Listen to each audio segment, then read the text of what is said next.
Hello साथीहरू, आज चाहिँ हामीले हाम्रो च्यानलमा पिसी एसेम्बलको भिडियो ल्याएर आएको छौँ। यो एकदमै सस्तो, एकदमै कम रेन्जको पिसी, यो i3 को 3rd जेनेरेसन प्रोसेसर भएको पिसी हो।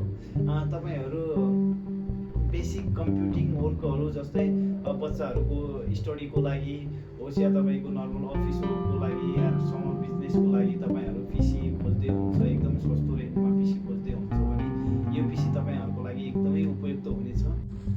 मदरबोर्डको लागि चाहिँ हामीसँग सोनिकको मदरबोर्ड छ, S61DA1 भन्ने मोडल।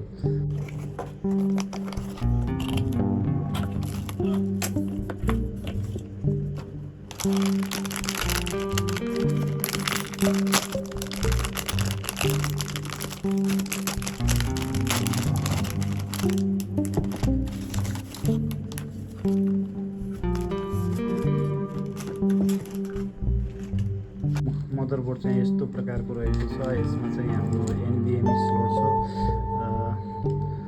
दुईटा ऱ्याम स्लट चाहिँ दुईवटा छ। अब नेक्स्ट भनेको हामीसँग प्रोसेसर छ। प्रोसेसरमा चाहिँ Intel core i3 3rd generation processor छ। अब यो प्रोसेसरलाई चाहिँ हामी यसमा लगाउँ।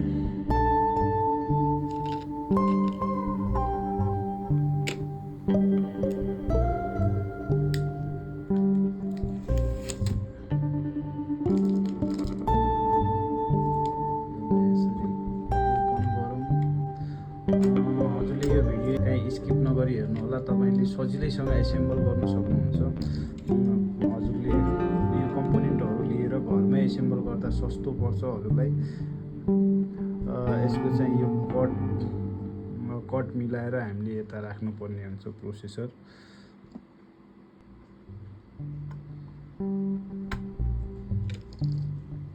प्रोसेसर बसिसकेपछि यसलाई फेरि यस्तै लक गरिदिउँ। हाम्रो प्रोसेसर लक भइसक्यो। यसपछि चाहिँ हामीले यसमा कुलिङ पेस्ट लगाइदिउँ।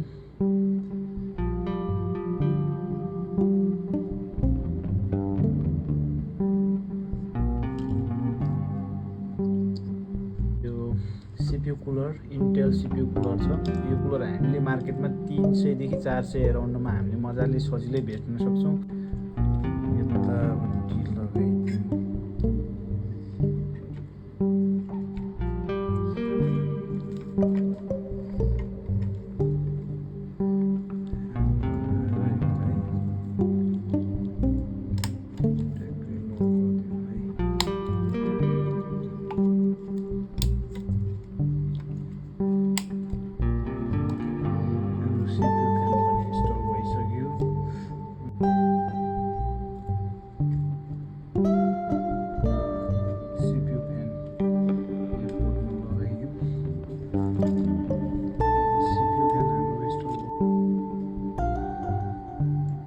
हामीसँग ऱ्याम छ 4GB RAM, PC3 4GB RAM. अब एकै हामीले चाहिँ यो कट मिलाउनु पर्छ। यता यो कट मिलाएर मजाले यता यो पनि राखिदिउँ।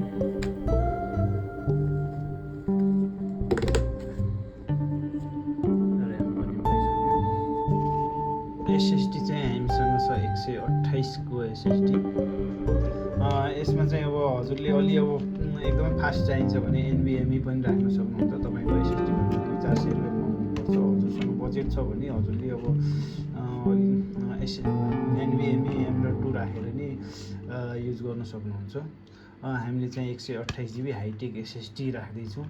हाइटेकको मिनी केसिङ छ। यो क्याबिनेटमा हामी अब यो फिट गरौँ।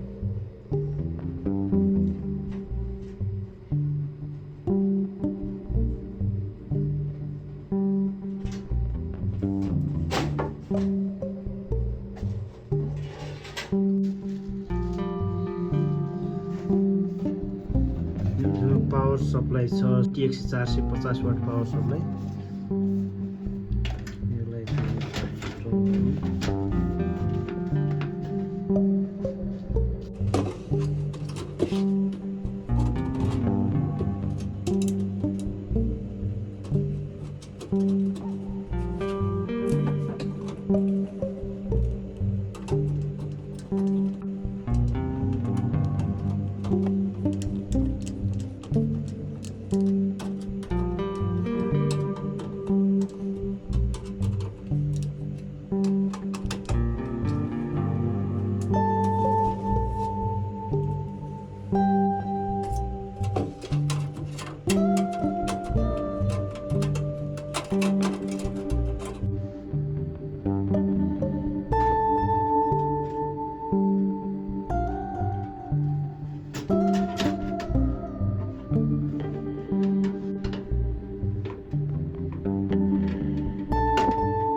यो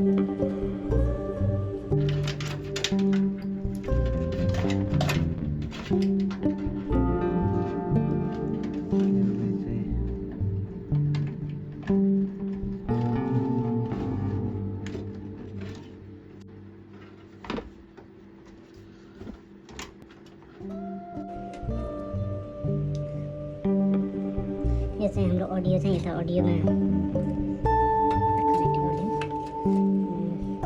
यो चाहिँ front USB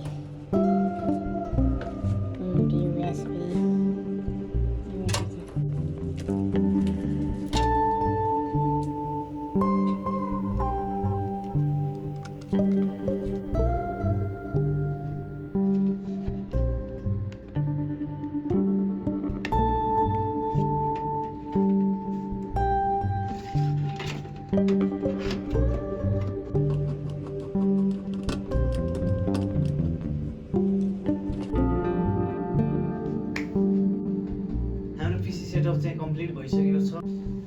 okay guys, finally हाम्रो सेटअप चाहिँ कम्प्लिट भइसकेको छ। यस्तै किसिमको भिडियोहरू चाहनुहुन्छ भने हाम्रो च्यानललाई सब्सक्राइब गरिदिनु होला। हस्, धन्यवाद।